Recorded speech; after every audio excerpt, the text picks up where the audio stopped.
মানুষ যখন ইফতারি করে পাঁচটা ভুল এমন করে যে ভুলের জন্য মানুষের রোজার ফজিলত, সওয়াব, মাহাত্ম্য, সিগনিফিকেন্স নষ্ট হয়ে যায়। আমরা পাঁচটা শুনবো যাতে করে আমাদের কারো এই ভুল না হয়। রাজি আছেন তো সবাই ইনশাআল্লাহ?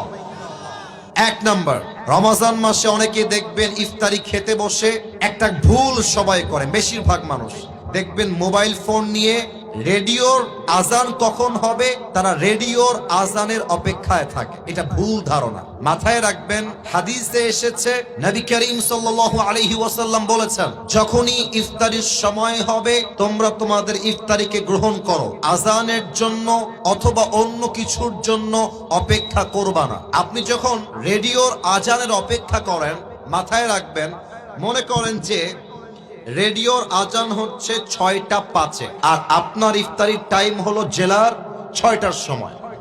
এখন 6টার সময় ইফতারির টাইম হয়ে গিয়েছে and you are waiting for the azan of radio. রেডিওর আজান দিলে আপনি ইফতারি খাবেন। তাহলে আপনি যদি রেডিওর আজান অপেক্ষা করেন, আপনার ইফতারি 5 মিনিট পিছিয়ে গেল, তাহলে আপনি নবীর সুন্নাহ অনুযায়ী টাইমকে মেইনটেইন করতে পারলেন না। অতএব এখন থেকে নিয়ত করে রাখেন, ইফতারির যখনই টাইম হয়ে যাবে, যেখানে যেই জেলায় যেই টাইম, ওই টাইমে ইফতারি খাবো। আজান দিলেই খেতে হবে, এটা কোনো শর্ত